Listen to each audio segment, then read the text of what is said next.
Sabes muy bien que no hay que meterse con los cárteles de la droga mexicanos, pero el presidente Donald Trump cruzó la línea en su primera semana en el cargo.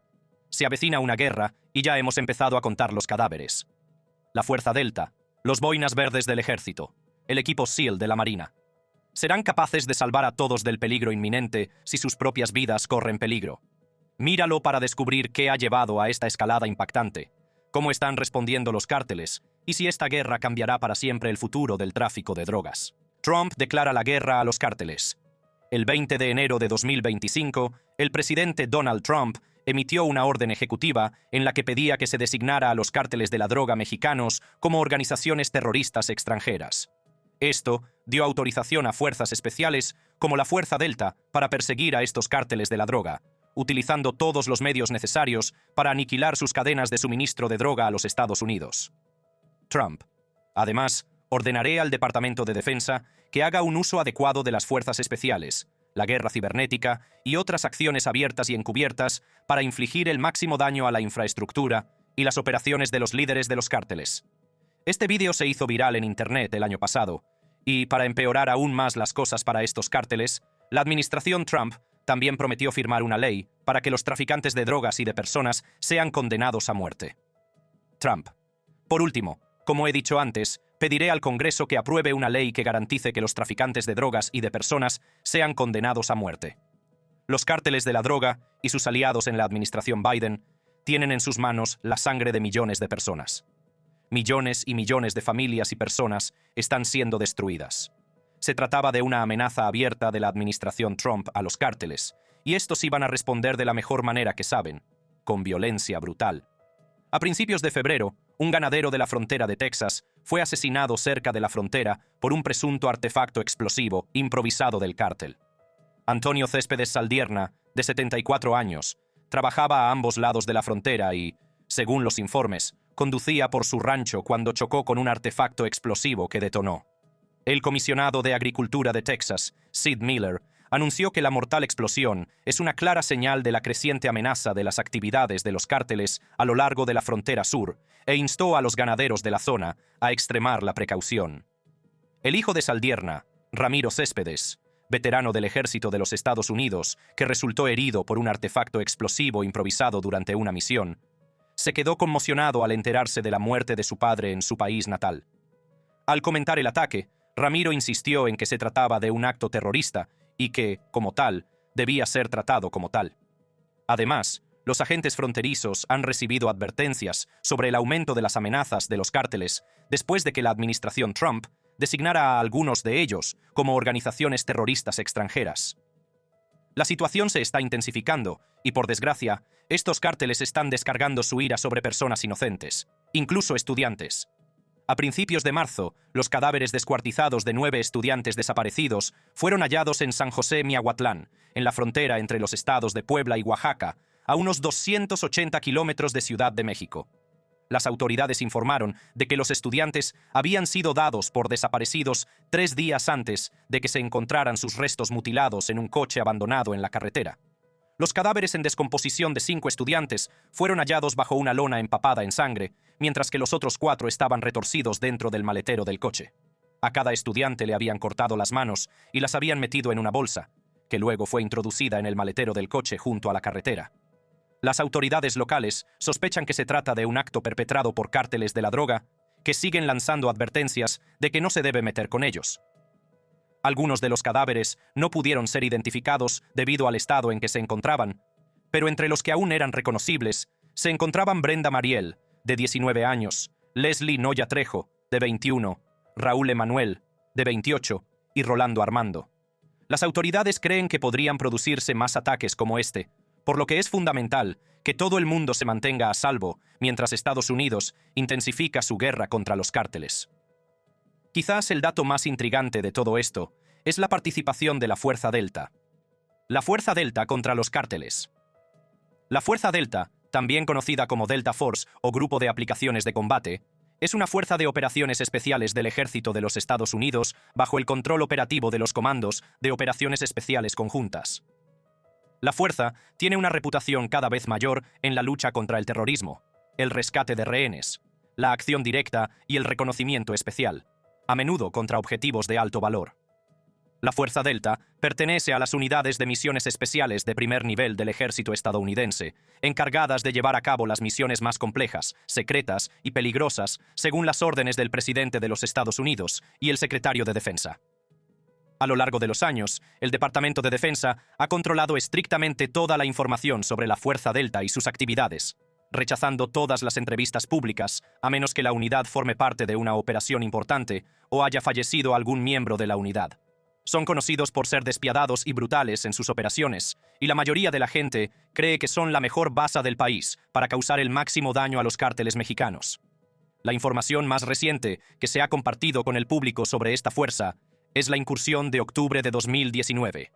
El 26 de octubre de 2019, operadores de Delta, acompañados por miembros del 75º Regimiento de Rangers, llevaron a cabo una redada en el complejo del líder del Estado Islámico, Abu Bakr al-Baghdadi, que acabó con su muerte. Abu Bakr al-Baghdadi era un alto dirigente de la organización terrorista EI y responsable de la muerte de miles de civiles en Oriente Medio, incluido el brutal asesinato de numerosos rehenes civiles de Japón, el Reino Unido y los Estados Unidos. Así pues, las grandes preguntas que todos se hacen son: ¿puede la Fuerza Delta tener un impacto real en la crisis de las drogas en los Estados Unidos? ¿Tienen alguna posibilidad contra estos despiadados cárteles? Brent Tucker, un veterano de la Fuerza Delta, concedió una entrevista a principios de este año, en la que compartió sus opiniones sobre una posible lucha contra los cárteles. Después de haber pasado años en la Fuerza, sabe mejor que nadie cómo es el combate y de lo que es realmente capaz la Fuerza Delta. Según él, la fuerza de élite acabará con los cárteles de la droga si así lo ordena el presidente Donald Trump. Son más bien una organización terrorista, ¿no? ¿Qué hacen las organizaciones terroristas? Atacan a la gente cuando no se lo espera. Brent habló sobre los cárteles. Si crees que están todos los días en campo abierto como un elemento de Tier 1, si crees que tienen la tecnología y los recursos que tiene un elemento de Tier 1, estás muy equivocado. Los barreríamos del mapa sin piedad. Al concluir la entrevista, Brent admitió que la lucha no será fácil y que se perderán muchas vidas. Sin embargo, se mantuvo firme en que los cárteles no son rival para la Fuerza Delta. Muchos siguen señalando la Operación Cisne Negro de 2016, que condujo a la recaptura del líder del cártel de Sinaloa, Joaquín El Chapo Guzmán, como prueba de ello. Joaquín El Chapo Guzmán era el infame líder del cártel de Sinaloa, una de las organizaciones de tráfico de drogas más poderosas del mundo. El Chapo ascendió al poder formando alianzas sólidas, utilizando tácticas despiadadas para eliminar amenazas y encontrando constantemente nuevas y sofisticadas formas de traficar drogas a través de las fronteras. Construyó su imperio de la droga gracias a sus conexiones con proveedores de cocaína colombianos, estableciendo una red de distribución altamente eficiente que transportaba la droga a Estados Unidos y otros mercados. Las autoridades informaron de que su cártel utilizaba túneles, submarinos, compartimentos ocultos en vehículos e incluso rutas comerciales para transportar toneladas de droga sin ser detectado. Una de las habilidades más comentadas de El Chapo era su capacidad para escapar de la cárcel. Se fugó 2 veces. La primera vez fue en 2001, escondiéndose en un carro de lavandería, y la segunda, en 2015, a través de un sofisticado túnel subterráneo que conectaba su celda con un refugio seguro. Estas fugas consolidaron su reputación en las calles y humillaron a las autoridades mexicanas. Pero en 2016, miembros de la Fuerza Delta del Ejército de los Estados Unidos y los Marshalls, en estrecha colaboración con los marines mexicanos, persiguieron la extradición de Guzmán a los Estados Unidos. El 8 de enero de 2016, estas fuerzas se posicionaron para asaltar una casa en Los Mochis, Sinaloa, que se creía ocupada por uno de los principales sicarios de Guzmán. Al entrar en el edificio, se produjo un intenso tiroteo entre los marines y varios asaltantes armados, que dejó 5 hombres armados del cártel muertos y 6 heridos. Un marine también resultó herido. Durante el intenso tiroteo, los marines descubrieron a Guzmán, que huyó de la casa a través de una serie de túneles y luego intentó escapar en un vehículo robado. Poco después, fue avistado por agentes federales y detenido frente a un motel a poca distancia de la casa. Era una de las figuras más peligrosas del crimen organizado mexicano, pero las autoridades lograron capturarlo con un mínimo de víctimas. Por eso, mucha gente sigue argumentando que los cárteles no tienen ventaja en la batalla contra la Fuerza Delta. También es nuevo en Internet que unos pocos grupos selectos de personas protestan porque es imposible que un equipo tan especializado como la Fuerza Delta pueda enfrentarse con éxito en combate directo al imperio de la droga mexicano. Según ellos, es solo un desperdicio de recursos. En primer lugar, el alcance y el tamaño de la Fuerza Delta son demasiado pequeños en comparación con estos cárteles. La Fuerza Delta es una unidad pequeña y altamente especializada, con solo unos pocos cientos de operadores en un momento dado. Por su diseño, la fuerza se encarga de misiones de alto riesgo, como rescates de rehenes, asesinatos de objetivos clave y recopilación de información. Nadie sabe cómo le iría a la Fuerza Delta en una guerra prolongada, pero eso es precisamente donde prosperan los cárteles. Operan a gran escala, con redes enteras de soldados de a pie, ejecutores, informantes e incluso funcionarios gubernamentales corruptos que trabajan a su favor. Por ejemplo, se estima que el cártel de Sinaloa tiene entre 30.000 y 50.000 miembros, con acceso a armas de grado militar, vehículos blindados e incluso drones. Es muy probable que si la Fuerza Delta se desplegara para combatir directamente a estos cárteles, se vería superada en número y necesitaría refuerzos continuos, apoyo aéreo y cadenas de suministro logístico. Además, la gente cree que la estructura de los cárteles hace aún más difícil que la Fuerza Delta los derrote. Verás, los cárteles no suelen participar en la guerra tradicional en el campo de batalla. Utilizan emboscadas y ataques relámpago y se mezclan con la población civil para evitar enfrentamientos a gran escala. Un ejemplo muy convincente de lo que podría suceder en Estados Unidos tras el despliegue de la Fuerza Delta es la detención de Ovidio Guzmán por el ejército mexicano.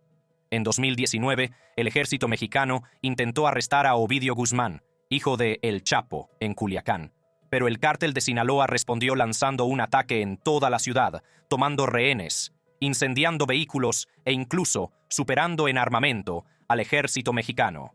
Finalmente, el expresidente mexicano Andrés Manuel López Obrador se vio obligado a ordenar su liberación para evitar más derramamiento de sangre. Es muy probable que si una unidad de fuerzas especiales de élite, como la Fuerza Delta, fuera tras los líderes del cártel, se enfrentaría a una represalia similar, poniendo en peligro no solo sus vidas, sino también las de los ciudadanos estadounidenses y las empresas que operan en México. Quizás la consideración más importante en este debate es que la Fuerza Delta es mayoritariamente unilateral. La Fuerza Delta opera bajo órdenes de Estados Unidos, lo que significa que lleva a cabo misiones basadas en los intereses estadounidenses, sin necesidad de obtener el permiso de otros países. Solo se despliega para intervenir en lugares en los que Estados Unidos tiene una implicación directa, como Irak, Afganistán o Siria. Sin embargo, México es una nación soberana con su propio gobierno, ejército y fuerzas del orden.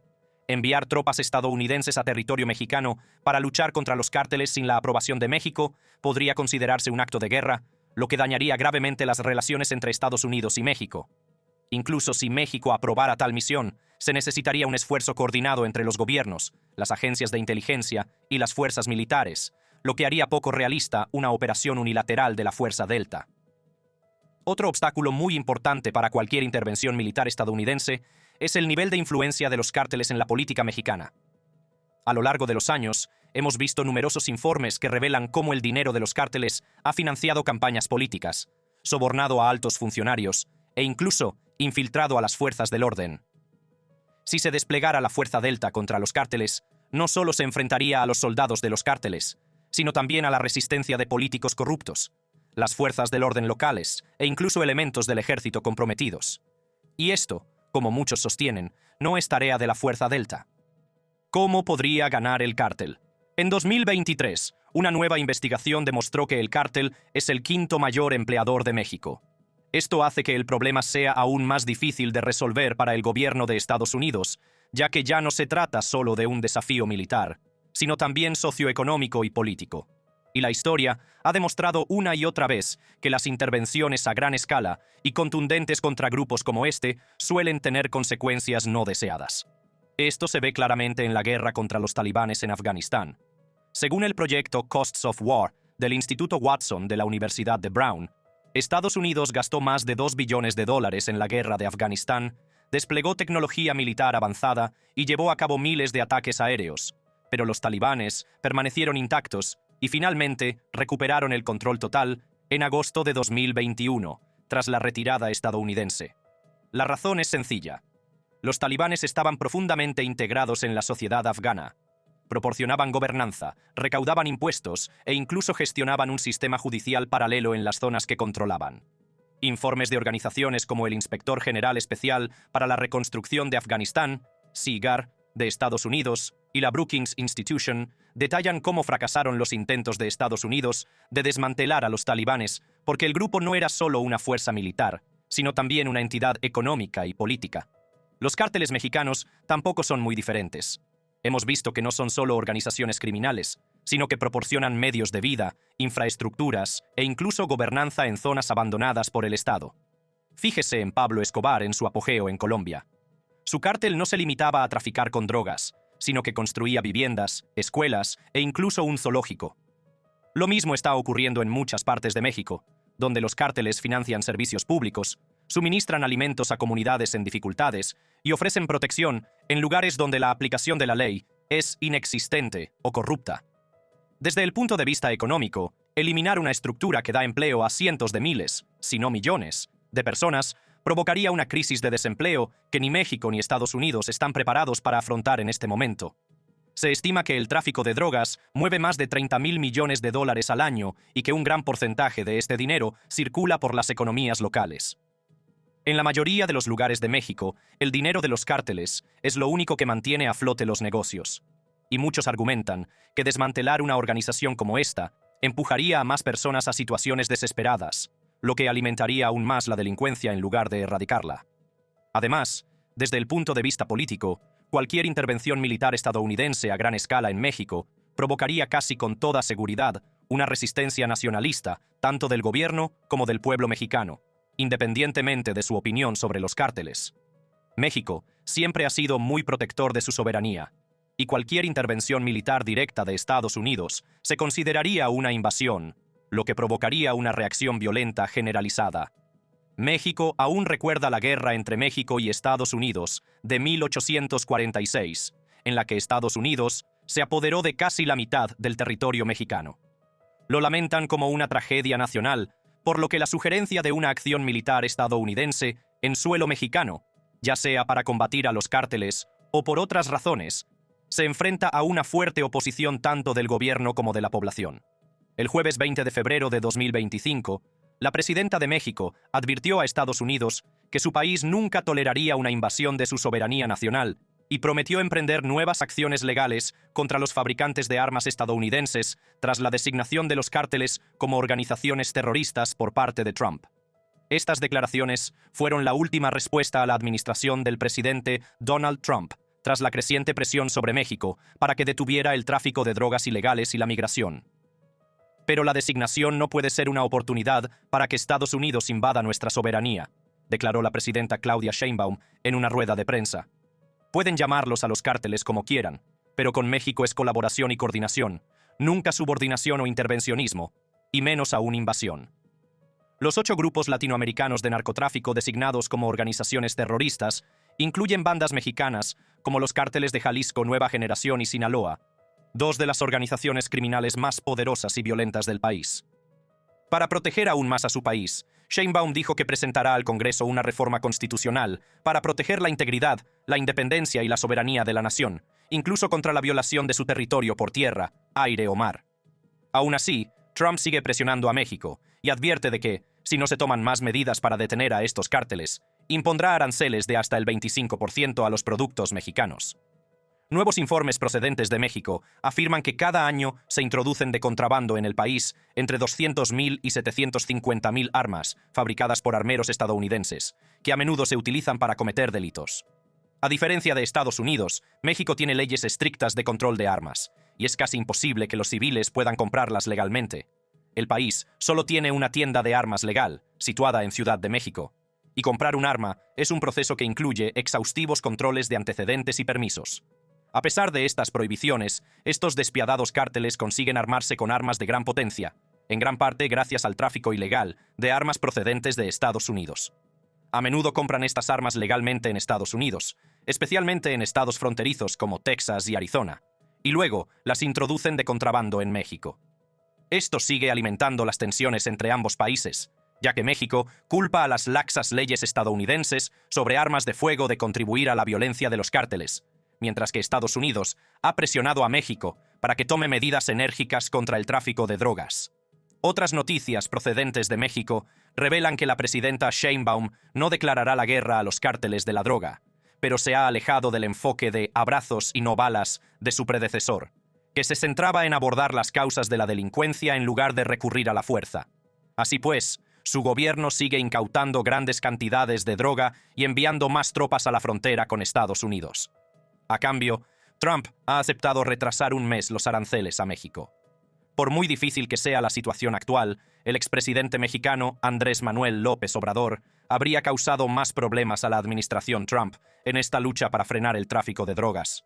En 2023, anunció públicamente que su país no produce ni consume fentanilo, a pesar de las enormes pruebas que demuestran lo contrario. Su declaración se produjo durante una visita a México de Liz Sherwood Randall, asesora de Seguridad Nacional de la Casa Blanca, para discutir la crisis del fentanilo. Esto ocurrió en torno a la fecha en que los republicanos estadounidenses estaban debatiendo la posibilidad de utilizar el ejército estadounidense para atacar laboratorios de drogas en México. «Aquí no producimos fentanilo y no consumimos fentanilo», afirmó López Obrador. ¿Por qué no se ocupan de su problema de decadencia social? A continuación, enumeró razones como los hogares monoparentales, los padres que obligan a sus hijos adultos a abandonar el hogar y las familias que internan a sus parientes ancianos en residencias y solo los visitan una vez al año, como motivos por los que los estadounidenses podrían estar recurriendo al fentanilo. Esto provocó reacciones controvertidas entre los funcionarios estadounidenses, que sostienen que casi todo el fentanilo que se consume en Estados Unidos se produce y procesa en México. Según los últimos datos, el fentanilo es responsable de unas 70.000 muertes por opioides al año en Estados Unidos. En febrero de 2023, el ejército mexicano anunció que había incautado más de 500.000 de pastillas de fentanilo, en lo que calificó como el mayor laboratorio de drogas sintéticas encontrado hasta la fecha. El ejército afirmó que el laboratorio al aire libre fue descubierto en Culiacán, la capital del estado de Sinaloa. En 2021, el ejército irrumpió en un laboratorio en la misma ciudad, alegando que probablemente producía 70 millones de pastillas de fentanilo azul al mes para el cártel de Sinaloa. El presidente miente, afirmó el analista de seguridad mexicano David Saucedo. Los cárteles mexicanos, sobre todo el CJNG y el cártel de Sinaloa, han aprendido a fabricarlo. Ellos mismos compran los precursores químicos, montan laboratorios para producir fentanilo y lo distribuyen a ciudades de Estados Unidos para venderlo. Por esas mismas fechas, el senador Lindsey Graham, senador republicano por Carolina del Sur, sugirió que el ejército debería tener autoridad para actuar contra estas organizaciones narcotraficantes donde quiera que operen. Dejó claro que esto no significa invadir México ni atacar aviones mexicanos, sino destruir los laboratorios de drogas responsables de envenenar a los estadounidenses. El presidente López Obrador dijo que México no aceptaría tales amenazas, calificándolas de insulto a la independencia y soberanía del país. También advirtió que podría lanzar una campaña instando a los mexicanos y hispanos en Estados Unidos a no votar por los republicanos. Esto fue en 2023, y 2 años después, el gobierno estadounidense sigue enfrentándose a la misma resistencia por parte del gobierno mexicano. Por otro lado, hay quien culpa a los estadounidenses de la guerra contra las drogas en México. Según ellos, todo se reduce a la ley de la oferta y la demanda. Mientras haya una gran demanda de drogas, siempre habrá oferta, por muy estrictas que sean las medidas para combatirlas. Estados Unidos tiene uno de los mayores mercados de drogas ilegales del mundo, con millones de personas que consumen cocaína, metanfetamina, heroína y fentanilo. Esta demanda sigue alimentando el enorme tráfico de drogas que controlan los cárteles mexicanos, que suministran lo que los consumidores y traficantes estadounidenses están dispuestos a comprar. Esto explica por qué, a pesar de los miles de millones gastados en seguridad fronteriza y aplicación de la ley, las drogas siguen entrando en Estados Unidos, ya que la demanda nunca cesa. En la década de 1990, el gobierno estadounidense lanzó una agresiva campaña contra los cárteles colombianos de la cocaína, en particular los de Medellín y Cali. Esto condujo a la aniquilación de las principales redes de tráfico colombianas, pero en lugar de acabar con el comercio de cocaína, la cadena de suministro se desplazó. Los cárteles mexicanos, que anteriormente actuaban como intermediarios, se hicieron con el control del comercio, controlando las rutas y la distribución en Estados Unidos. También en la década de 2010, cuando las autoridades tomaron medidas enérgicas contra los analgésicos opioides, los consumidores recurrieron a la heroína y luego al fentanilo. Esta es la triste realidad. Mientras los estadounidenses quieran drogas, Los proveedores siempre encontrarán formas de satisfacer esa demanda, ya sea mediante el contrabando, los laboratorios clandestinos o nuevas drogas sintéticas. Por lo tanto, en lugar de centrarse únicamente en detener el suministro, muchos sostienen que Estados Unidos debería abordar las causas profundas de la adicción a las drogas. Artículos recientemente publicados informan de que las políticas de Donald Trump podrían dejar a Estados Unidos más vulnerable al peligroso tráfico de drogas sintéticas procedentes del extranjero, a pesar de que la administración se ha comprometido a impedir la entrada de fentanilo en el país. Jim Crotty, ex subjefe de gabinete de la Administración para el Control de Drogas, calificó el enfoque de coercitivo y dijo que podría ser contraproducente. Las muertes por sobredosis en Estados Unidos comenzaron a disminuir significativamente por primera vez en 2023, tras décadas de aumento. Pero Crotty también informó de que este progreso es frágil. Estamos viendo esta disminución de las muertes por sobredosis, y todo el mundo sigue tratando de averiguar exactamente por qué. No creo que sea el momento de detener ninguna de las iniciativas existentes, porque sabemos que al menos algunas, o una combinación de ellas, han funcionado, afirmó Crotty. El despliegue de la Fuerza Delta y otras fuerzas especiales detendrá realmente el tráfico de drogas en EU. ¿Cómo reaccionarán los cárteles ante tal medida? ¿Se derrumbarán bajo la presión o contraatacarán con más fuerza? O tal vez Estados Unidos debería perfeccionar las estrategias que ya tiene en marcha en lugar de embarcarse en una guerra sin un final claro. Solo el tiempo lo dirá. Con esto llegamos al final del vídeo de hoy. Si te ha gustado, no olvides hacer clic en cualquiera de las pestañas que aparecen en tu pantalla para disfrutar de más contenido interesante.